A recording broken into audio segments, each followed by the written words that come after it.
पाहत आहात live Maharashtra police times news channel. Sangola तालुक्यातील गुटखा माफिया अनिल मस्के यांनी सांगोला तालुक्यातील गावागावात खेडेगावांमध्ये गुटखा पुरवून सुशिक्षित पिढी बर्बाद आणि व्यसनाधीन बनवत आहेत। अशा गुटखा माफियावर बऱ्याच वेळा वरिष्ठांकडे तक्रार केली असता त्यांनी कोणतीही कारवाई केलेली नसून वरिष्ठ अधिकारीच हप्ते घेऊन गुटखा माफियाला शह देत आहेत।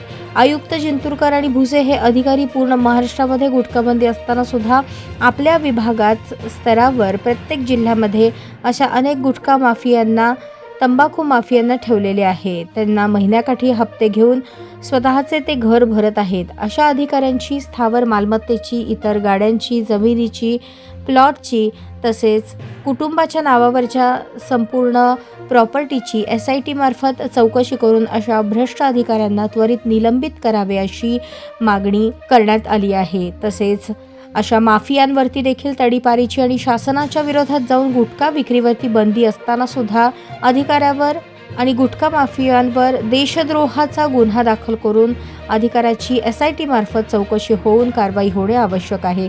त्यासाठी सूरज पडवळकर यांनी सोलापूर जिल्हाधिकाऱ्यांना निवेदन देऊन जोपर्यंत या अधिकाऱ्यांची SIT मार्फत चौकशी होणार नाही व अनिल मस्केवर देशद्रोहाचा गुन्हा दाखल होणार नाही तोपर्यंत आमरण उपोषणाचा इशारा दिला आहे।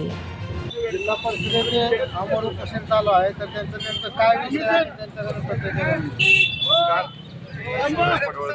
राहणार पंढरपूर।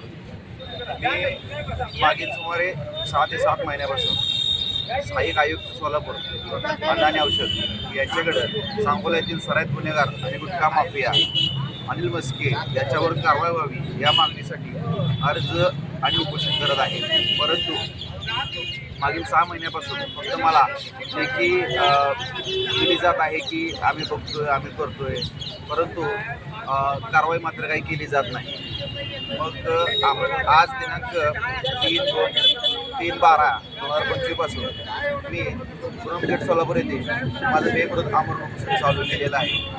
तरी माझ्या प्रमुख मागण्या अशा आहेत की सांगोला येथील सराईत गुन्हेगार आणि गुटखा माफिया अनिल मस्के याच्यावर त्वरित कारवाई करावी।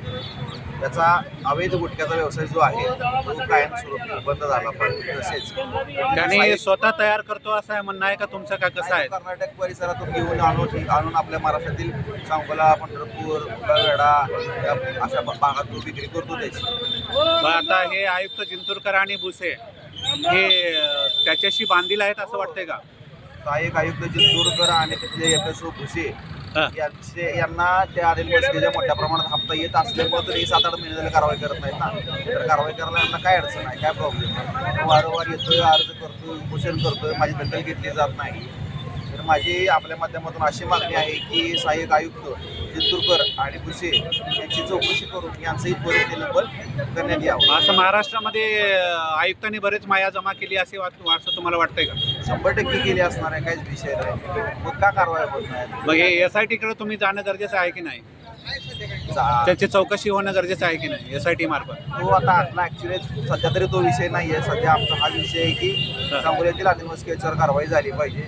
यातून जर काही निष्पन्न नाही झालं तर अजून तीव्रपणे मी हे आंदोलन करणार आहे। आणि त्यातूनही काही निष्पन्न झालं तर मात्र यांचे अधिकारी मी मुंबईला मंत्रालयात आणि तुम्ही म्हणता तसे SITकडे वगैरे करणार आहे।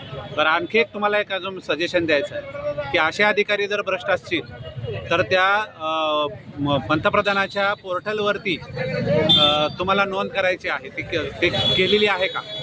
हो, मागच्या वेळेस मी आपलं सरकार माध्यमातून ऑनलाईन आणि टपालामार्फत दोन्हीकडून तक्रार नोंदवलेली आहे। आणि त्या अनुषंगाने यांची काहीतरी चौकशी पण झाली, पण त्यात काही निष्पन्न झालेलं नाही ना, यांचं काही निलंबन झालं नाही, यांच्यावर काय कारवाई झाली। म्हणजे येणारे अधिकारी बी त्यांचेच असल्यामुळे त्यांना सपोर्ट केला असं वाटतं? अधिकारी जे चौकशी करते सब चोर आहे, सब चोर आहे, मी मारल्यावर करतो, तू रडल्यावर कर, अशा पद्धतीने याचा कारभार चाललेला आहे। ओके.